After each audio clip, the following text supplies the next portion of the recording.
कर्म की सब बात है, वैदिक रावण संहिता, मानव तेरे साथ है। ओम नमः शिवाय। शिव सदा सहाय अष्टोदिशा ज्ञानवर्धक प्रोग्राम में आप सभी साधकों व सज्जनों का हार्दिक स्वागत है। सज्जनों, जैसा कि आप जानते ही हैं कि इस समय पूरा विश्व कोरोना नामक महामारी से ग्रसित है और इस समय हर एक व्यक्ति यह जानना चाहता है कि इस महामारी से कब पीछा छूटेगा, कब जो किसी भी व्यक्ति का जीवन है वो सामान्य स्तर पर आ पाएगा। इस समय सबका जो जीवन है वो आपाधापी से भरा है, बहुत सारे संशय हैं, भ्रम हैं, अनेकों अनेक विचार हैं और अनेकों अनेक बातें हैं।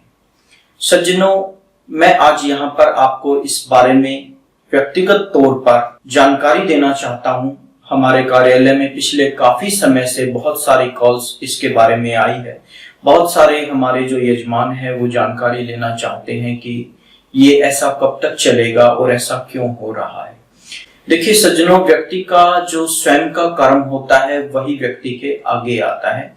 तो ये वैश्विक स्तर पर जो परेशानी परिस्थितियां हम सब लोगों के सामने आई हैं, इसका कारण भी हम ही हैं। हमने प्रकृति के साथ बहुत छेड़खानी की है, प्रकृति को बहुत तरीके से बर्बाद किया है, खान पान अच्छा नहीं रखा है। जगत के अंदर इतने अच्छे अच्छे खाद्य पदार्थ, सकल पदार्थ है जग माही, भाग्यहीन नर पावत नाही।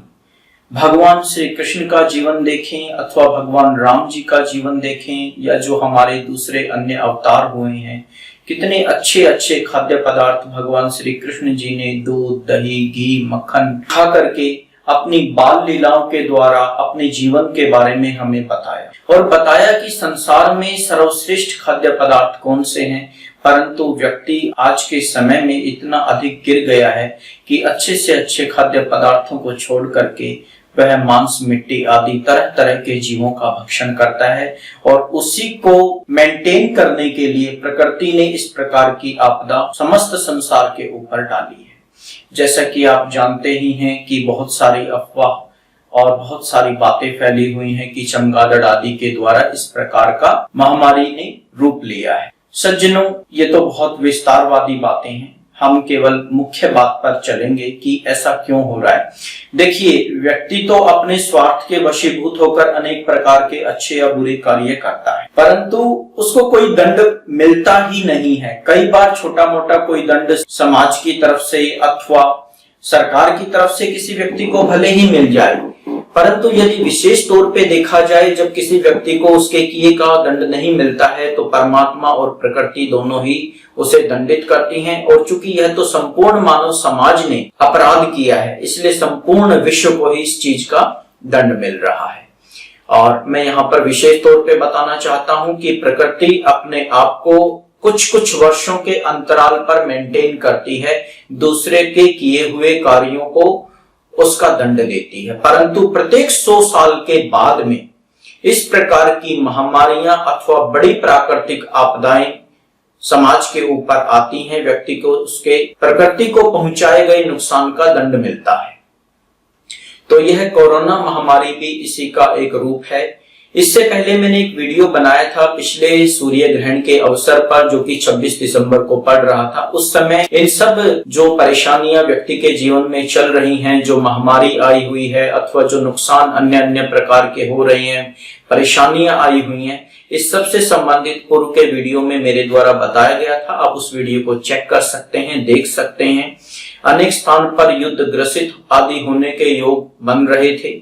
उस समय षड्ग्रही योग बन रहा था और ये सब लीलाएं उसी समय उपस्थित हो गई थी, उस समय आरंभ हो गई थी।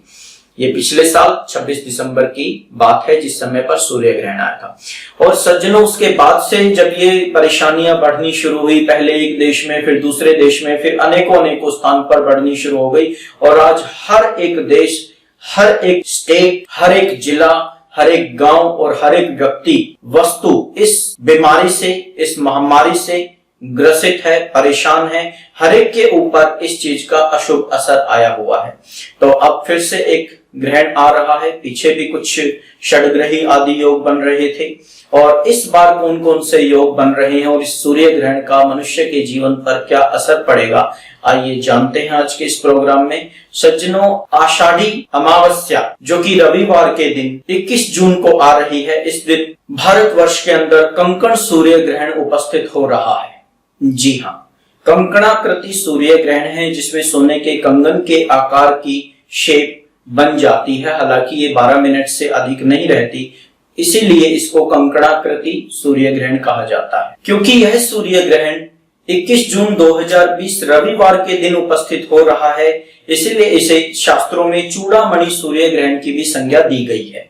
चूड़ामणि सूर्य ग्रहण के अवसर पर नदी अथवा तीर्थ में स्नान करना, होम, जप, तप, पूजा पाठ आदि करने का बहुत बड़ा महात्म्य हमारे शास्त्रों में बताया गया है। इसलिए मैं आशा करता हूं कि आप सभी लोग इस महामारी से निवारण करने के लिए तथा विश्व पर आई हुई आपदा को दूर करने के लिए अवश्य ही सूर्य ग्रहण पर पूजा पाठ, जप, तप, होम, हवन आदि अवश्य करेंगे। सज्जनों, इस सूर्य ग्रहण का जो सूतक है वो एक दिन पहले अर्थात 20 जून 2020 को रात्रि 10 बजे से आरंभ हो जाएगा।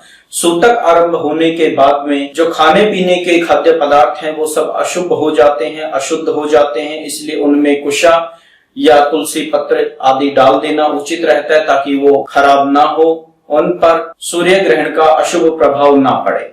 सूर्य ग्रहण अथवा चंद्र ग्रहण में कौन कौन सी सावधानियां रखनी चाहिए, इसके बारे में पूर्व का वीडियो बना हुआ है जो कि इस वीडियो के डिस्क्रिप्शन बॉक्स में आपको मिल जाएगा। आप वहां जाकर चेक कर सकते हैं कि सूर्य अथवा चंद्र ग्रहण के समय में कौन कौन से कार्य भूल कर भी नहीं करने चाहिए। यहाँ पर हम अपना मुख्य टॉपिक जो कि सूर्य ग्रहण और इसका हमारे जीवन पर, हमारे समाज पर, हमारे विश्व पर क्या असर पड़ रहा है, इसी को लेकर के चलेंगे। सज्जनों, यह सूर्य ग्रहण मिथुन राशि में मृगशिरा नक्षत्र से आरंभ होकर आर्द्रा नक्षत्र तक जाकर पूर्ण होगा। इसलिए इस सूर्य ग्रहण के प्रभाव से मिथुन राशिस्थ जो जातक हैं अथवा जिनका जन्म मृगशिरा और आर्द्रा नक्षत्र में हुआ है, उनके लिए यह पूर्ण रूप से अशुभ फलदायी होगा। इसलिए इन जातकों को जिनका जन्म मृगशिरा आर्द्रा नक्षत्र में हुआ है अथवा मिथुन राशि के जो जातक अथवा जातिका हैं, उनको यह सूर्य ग्रहण भूल कर भी नहीं देखना चाहिए और इस सूर्य ग्रहण से संबंधित जितने भी नियम हैं वो विशेष तौर पर अपनाए जाने चाहिए। ऐसे लोगों को महामारी के समय में अपना पूर्ण ध्यान रखना चाहिए, अधिक मात्रा में बाहर नहीं निकलना चाहिए तथा जो अन्य वैज्ञानिक प्रयोग बताए गए हैं जैसे हाथ आदि धोना, मास्क लगाना या भाप आदि लेना, गरारे करना, इन सब का पूर्ण रूप से ध्यान रखना चाहिए तथा आपके घर में भी जिन व्यक्तियों का जन्म इन नक्षत्रों में अथवा इस राशि में हो रखा है, उन व्यक्तियों को आप सावधान कर सकते हैं अथवा हमारा वीडियो उन्हें प्रेषित कर सकते हैं। सज्जनों, अब मैं आपको यहाँ पर 12 के 12 राशियों का इस ग्रहण के ऊपर क्या फल पड़ेगा उसका संक्षेप में मैं आपको यहाँ विवरण देना चाहता हूँ। सज्जनों, मेष राशि वालों के लिए यह ग्रहण धन लाभ प्रदायक है और वृषभ राशि वालों के लिए हानि प्रदायक है। मिथुन राशि वालों के लिए यह घात प्रदायक है अर्थात मृत्यु समान कष्ट देने के योग बनाता है। कर्क राशि वालों के लिए भी हानि प्रदायक रहेगा। सिंह राशि वालों के लिए लाभ और कन्या राशि वालों के लिए सुख प्रदायक है। तुला राशि वालों के लिए अपमान और वृश्चिक राशि वालों के लिए महाकष्ट प्रदायक रहेगा। धनु राशि वालों के लिए यदि स्त्री है तो उसके पति को कष्ट और पुरुष है तो उसकी स्त्री आदि को कष्ट मिलने के योग बनेंगे अथवा आपस में मनमुटाव, संबंध विच्छेद, मतभेद आदि होने के योग प्रबल मात्रा में बनेंगे। मकर राशि वालों के लिए ग्रहण का फल सुख प्रदायक रहेगा और कुंभ राशि वालों के लिए चिंता प्रदायक रहेगा। मीन राशि वालों के लिए कष्ट प्रदायक रहेगा। सज्जनों, वैसे तो किसी राशि वालों के लिए यह ग्रहण शुभ फलदायक है, किसी के लिए अशुभ है, मैं यहाँ कहना चाहूंगा, क्योंकि यह तो वैश्विक स्तर पर ग्रह चाल अशुभ है। कई सारे ग्रह अशुभ स्थिति में चल रहे हैं, जैसे कि विशेष तौर पर देखा जाए तो सूर्य आत्मा का कारक होता है, चंद्रमा मन का कारक होता है और गुरु जीव का कारक होता है।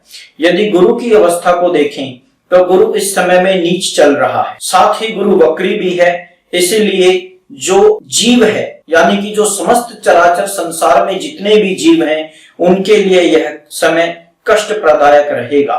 चूंकि इस बार सूर्य ग्रहण तो लग ही रहा है, इसलिए राहु और केतु आदि जो ग्रह होते हैं वो सूर्य को ग्रस लेते हैं। पूर्व के समय में जो समुद्र मंथन आदि से संबंधित अमृत आदि का देवी देवताओं में बांटने से संबंधित जो कथा आती है, उसमें इसका विवरण दिया गया है कि वो अपने वैर का बदला लेने के लिए, अपनी ईर्ष्या विरोध का बदला लेने के लिए सूर्य ग्रहण के अवसर पर सूर्य को और चंद्र ग्रहण के अवसर पर चंद्रमा को ग्रस लेते हैं। तो सूर्य भी इस समय में कमजोर चल रहा है, जो कि आत्मा का कारक है। इसलिए समस्त चराचर जगत में जितने भी जीव हैं, उन सबकी आत्मा कंपायमान होगी, सबकी आत्मा पीड़ित रहेगी। इसीलिए चाहे किसी राशि वाले का फलादेश शुभ है अथवा किसी का अशुभ है, मैं यहाँ कहना चाहूंगा कि जितने भी समस्त संसार में व्यक्ति हैं, उन सभी को महामारी नाश के लिए ओम जयंती मंगला काली भद्रकाली कपालिनी दुर्गा क्षमा शिवा धात्री स्वाहा सुधा नमोस्तुते, इस मंत्र का जाप अवश्य करना चाहिए। ये मंत्र जाप प्रतिदिन करें और सूर्य ग्रहण के अवसर पर तो इसे करना ही करना चाहिए, क्योंकि यह शास्त्रों में महामारी नाशक मंत्र कहलाया जाता है। और भी दुर्गा सप्तशती में विपत्ति आदि नाश के लिए जो मंत्र दिए गए हैं, मंगल और कल्याण के लिए जो मंत्र दिए गए हैं, रोग निवारक मंत्र लिखा हुआ है, ओम रोगान शेषान पहंसी तुष्टा रुष्टा तू कामान सकलान विष्टान त्वमाश्रितानाम नैपन्नराणाम त्वमाश्रिताः प्रयांति आदि मंत्रों का भी मंत्र जाप अवश्य करें। ओम हुम विष्णवे नमः, इस मंत्र का जाप भी अवश्य करें। तथा जो कोई व्यक्ति इस समय में मंत्र जाप आदि करके मंत्रों को सिद्ध करना चाहता है, उसके लिए भी यह समय बहुत उत्तम है, क्योंकि यह ग्रहण लगभग 3.5 घंटे के आसपास चलेगा। तो समय काफी रहेगा आपके लिए। अधिक से अधिक मंत्र जाप करें, अधिक से अधिक दान करें, सोशल डिस्टेंस बनाए रखें। सज्जनों, अब हम बात करते हैं ग्रहण के समय की। तो वैसे तो हर एक स्थान के अनुसार से ग्रहण का समय अलग अलग होता है, परंतु यहाँ पर मैं दिल्ली के अनुसार से आपको समय बता रहा हूँ।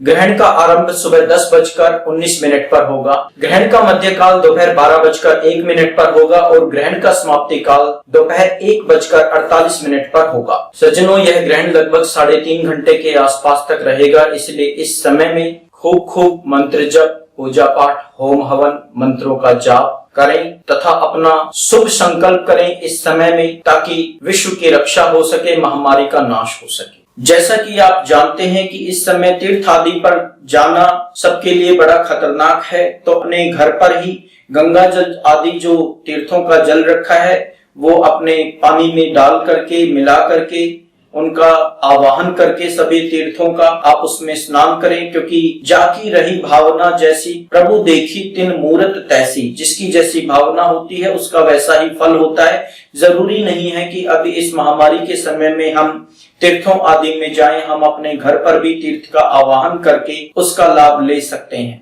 आवश्यकता केवल श्रद्धा और विश्वास की है। शास्त्रों में जो भी बात लिखी है वो झूठी नहीं है, वो सत्य है, पर वो सत्य उसके लिए है जो उसे सत्य समझता है, उसी के लिए चमत्कार है और उसी के लिए नमस्कार है। सज्जनों, आइए अब मैं देश के अंदर इस सूर्य ग्रहण का क्या फल किस किस चीज के ऊपर पड़ेगा इसका विवेचना आपको कर रहा हूँ।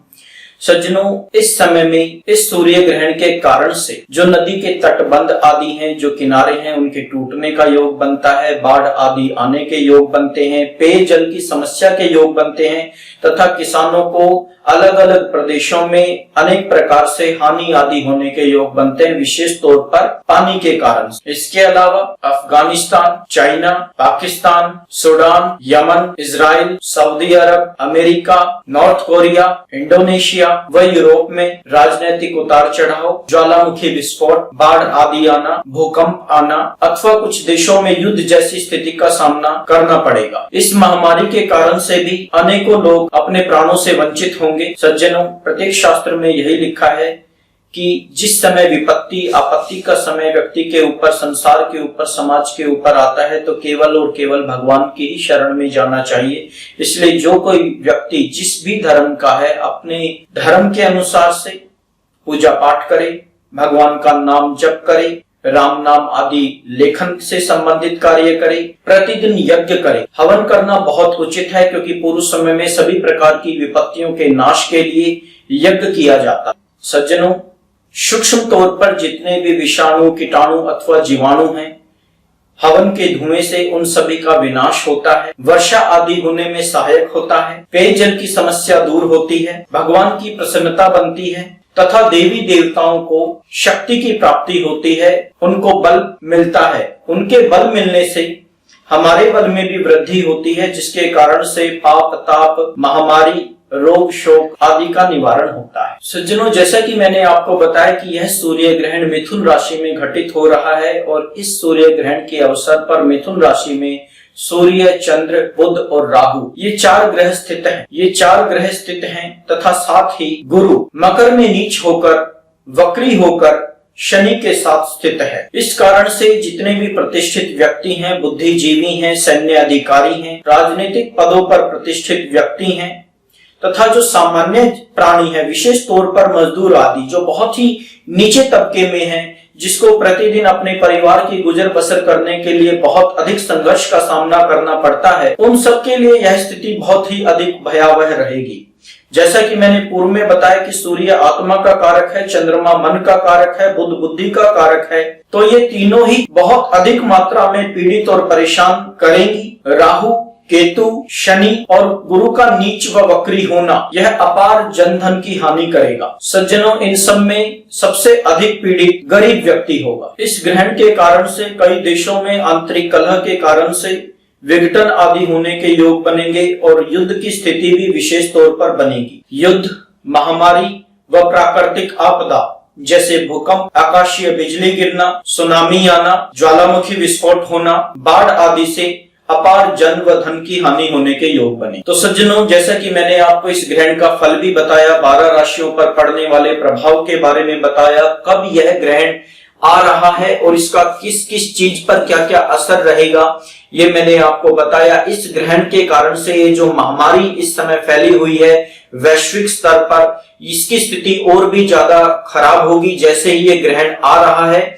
इसके आने से पूर्व ही और इसके आने वाले दिन के बाद से ही इस महामारी में व अन्य अन्य जो मैंने जन और धन हानि होने के जो कारण बताए हैं, उन सब में बहुत अधिक मात्रा में चढ़ाव आएगा, विस्फोट की स्थिति बनेगी महामारी के लिए और अनेक प्रकार से प्राण आदि हानि होने के योग बनेंगे। इसके निवारण के लिए भगवान का नाम जप हो, प्रतिदिन अपने घर में यज्ञ, हवन, चाहे आप 2-4 10 आहुतियां डालें, घर में धूनी दें, आप राम नाम का जाप करें, राम मंत्र का लेखन करें, जिससे संपूर्ण विश्व की रक्षा हो पाए। सज्जनों, अच्छी बात यह भी है कि इस समय में बहुत सारे संत महात्मा जिनका आप लोगों से कोई लेना देना नहीं है और आप लोगों का उनसे कोई लेना देना नहीं है, वो अपने अपने स्थान पर एकांत में बैठ करके पूरे विश्व की रक्षा के लिए शुभ संकल्प लगाए हुए हैं और अपनी शक्तियों को भी विश्व की रक्षा के लिए, विश्व के अभ्युदय के लिए, विश्व के कल्याण के लिए लगा रखा है। मेरी ओर से ऐसे सभी संत महात्माओं को, ऐसे सभी साधुओं को जो बिना किसी कारण से ही पूरे विश्व के लिए परोपकार की भावना रखते हैं, उनके लिए शुभ संकल्प करते हैं, मेरी ओर से उन सभी पुण्यात्माओं को, सभी गुरुओं को कोटि कोटि वंदन है, कोटि कोटि नमन है। आज का व्यक्ति लालची है, बिना किसी कारण के किसी से कोई भी लेन देन नहीं रखता, यहाँ तक कि बात भी करना पसंद नहीं करता। पर ऐसे जो पुण्यात्मा हैं, जिनका जीवन ही लोगों के कल्याण के लिए है, जो अपने दुख परेशानियों की परवाह नहीं करते और वरन केवल और केवल संसार के कल्याण के लिए हमेशा रत रहते हैं, मैं चाहता हूं कि आप सभी भी उन सबको नमन करें और उनकी जो इच्छा है, जो वो सबकी रक्षा करना चाहते हैं, जो उनके शुभ संकल्प हैं, उनके साथ आप सभी भी शामिल हों। इसलिए कोई भी एक समय नियत करके ऐसे सभी संत जनों को प्रतिदिन हृदय से नमन अवश्य करें। ओम नमः शिवाय। सज्जनों, आज के प्रोग्राम में केवल इतना ही। डरने और घबराने की आवश्यकता नहीं है, क्योंकि जितनी ज्यादा आपाधापी होती है, जितना ज्यादा व्यक्ति परेशान होता है, जितना ज्यादा श्वास का ताल बिगड़ता है, उतनी ज्यादा परेशानी बढ़ जाती है। जो व्यक्ति मन से, तन से संयत होता है, वो व्यक्ति अच्छे से विचार कर सकता है और अच्छे से अपने जीवन में आगे बढ़ पाता है, अच्छे से निर्णय ले सकता है। तो मैं चाहूंगा कि आप डरें और घबराएं नहीं और ये जो आपदा का समय है इसमें एक दूसरे का साथ दे करके, एक दूसरे का सहयोग करके जीवन में आगे बढ़ें और इस महामारी से लड़ने की जरूरत है, इसको हराने की जरूरत है और ये सभी के सामूहिक प्रयासों से ही संभव हो सकता है। आशा करता हूं आप आज के इस वीडियो से अवश्य ही लाभान्वित होंगे। आज के लिए केवल इतना ही। ओम नमः शिवाय। बाबा महाराज कल्याण करें, बाबा भोलेनाथ सभी की रक्षा करें, पूरे विश्व का कल्याण करें, महामारी का नाश करें। हर हर महादेव। और मांग लिया वरदान, चराचर जगत का भविष्य दर्शन और संपूर्ण ज्ञान समेट दिया रावण संहिता में। महान ग्रंथ वैदिक रावण संहिता आधुनिक और प्राचीन ज्ञान का संगम है। वैदिक रावण संहिता आपके 3 जन्मों का लेखा जोखा बताती है। वैदिक रावण संहिता पूर्व जन्मों के किन कर्मों से आ रही है भाग्य में रुकावट बताती है। वैदिक रावण संहिता कर्म दोष को काटकर पूर्ण सुखी होने का रास्ता दिखाती है। वैदिक रावण संहिता।